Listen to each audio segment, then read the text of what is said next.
It is active across the DMV with torrential rain and storms rolling through. We'll time out how long this active weather will last. Protesters rallying outside the National Capital Planning Commission hearing. You can see them outside the building right now against the president's proposed triumphal arch. How the public is getting a chance to weigh in. Plus, from the Olympic stage to a D.C. courtroom, the hearing today for the former Olympian accused of damaging the reflecting pool. Today over DC's proposed bottle bill is back in the spotlight. The battle over environmental concerns versus economic ones.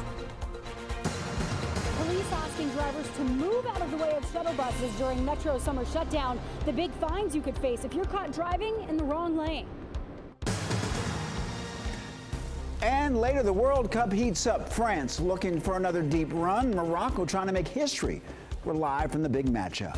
You're watching the station covering all of the DMV. This is DC News Now.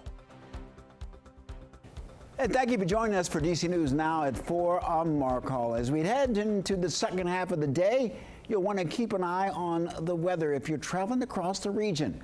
We have our weather car out on the roads. This is a live look at Bethesda heading to the Rockville Pike. We also have a look outside at the Capitol and the roads in Maryland. This is 495 heading east near Silver Spring as heavy rain and storms make their way across the region. You can see on the radar there the activity kind of heading in our direction.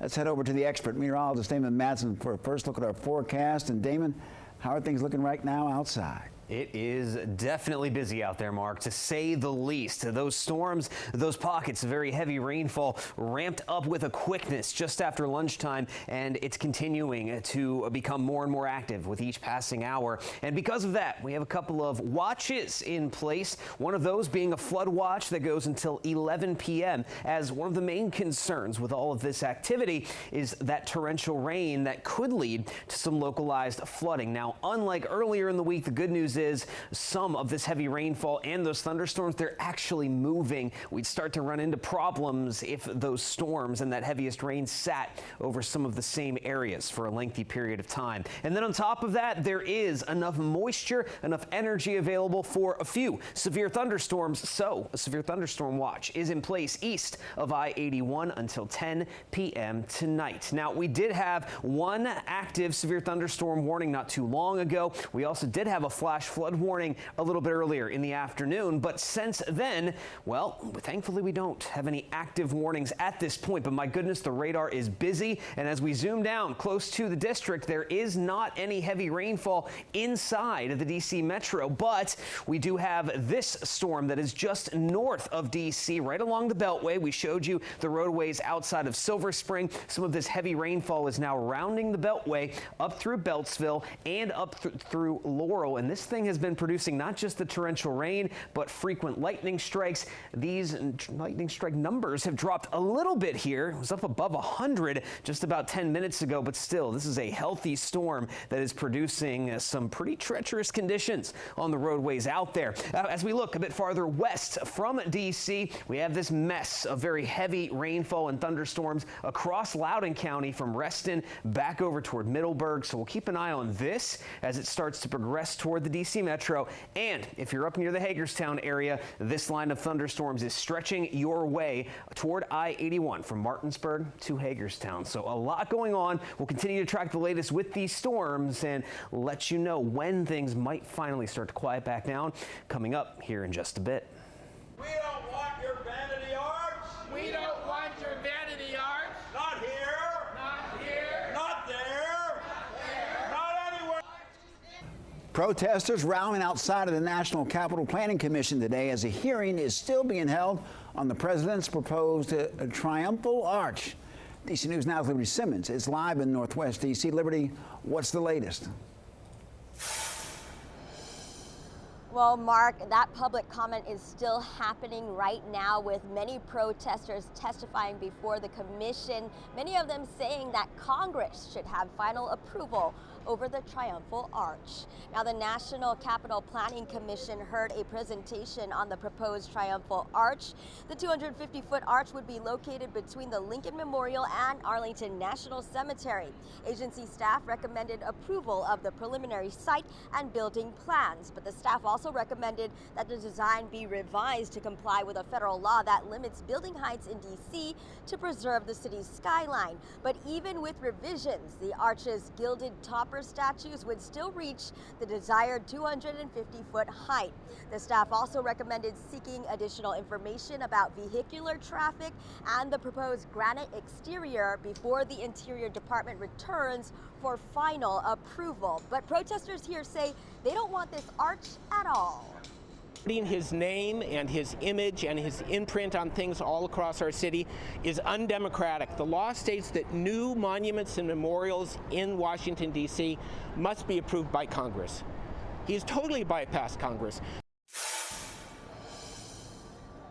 Now, the president has said that this Triumphal Arch will honor the military and military victories. But coming up in the next hour, hear how many comments that the National Park Service has received during the public comment period. For now, live here in Northwest D.C., Liberty Simmons, D.C. News Now.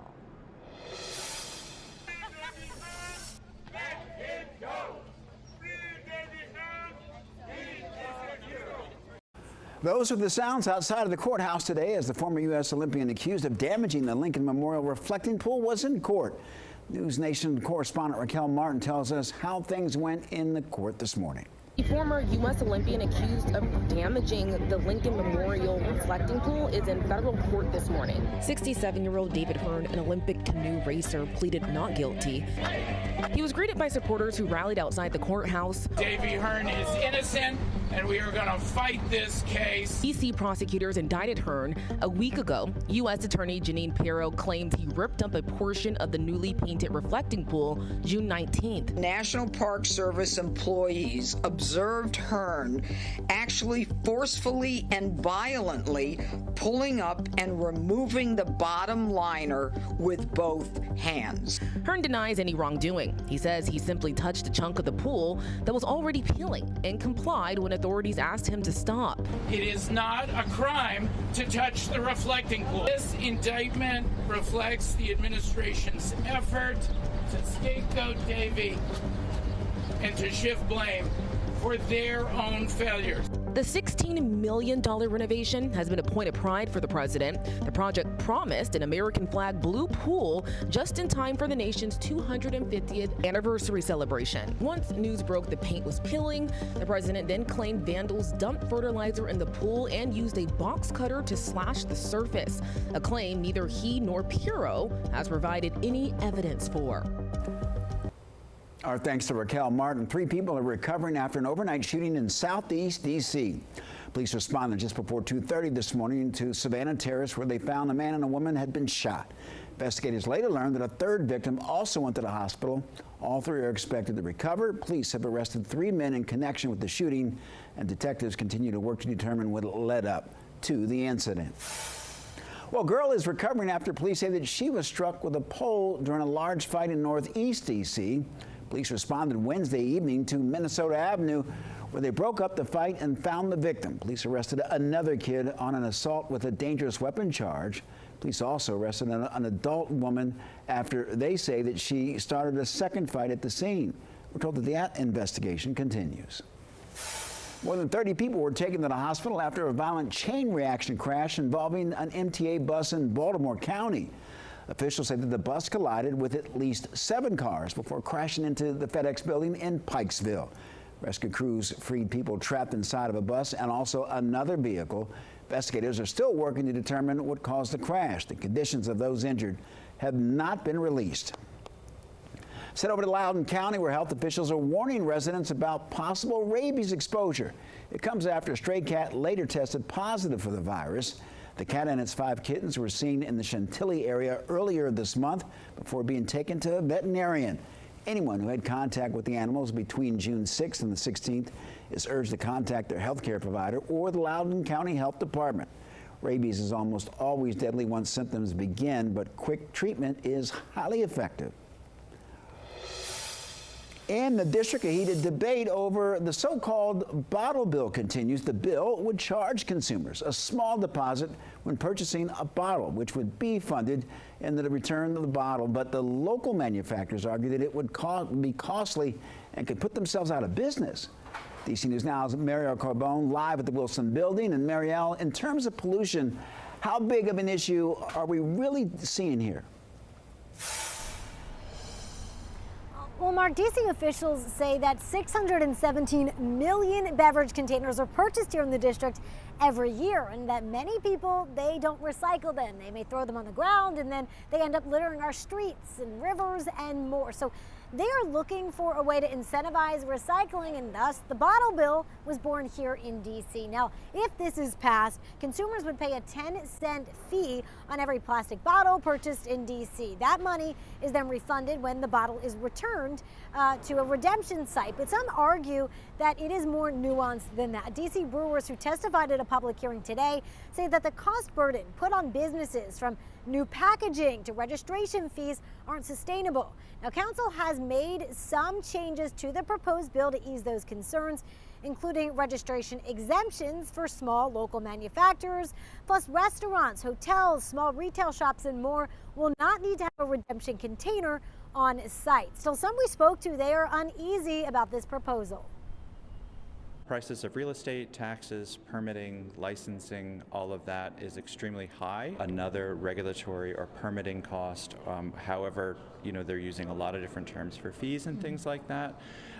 Like I said, the language of the bill is it's too vague for us to get comfortable with it. Now, council members said today they are not trying to put this burden on our small local businesses.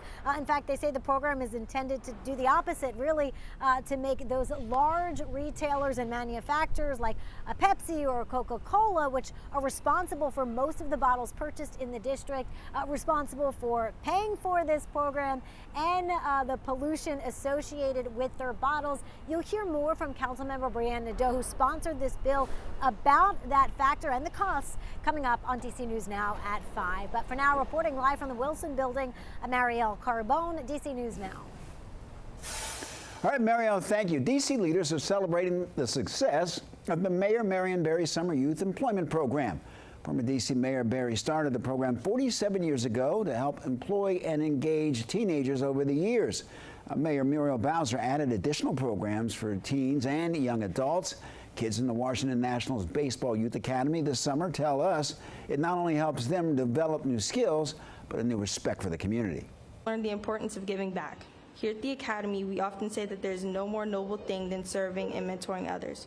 Through this job, I've had the opportunity to help care for this campus and support the next generation of scholar athletes by devoting dozens of volunteers coaching hours of our YBA play. Well, leaders say about 15,000 kids have enrolled in the summer program this year.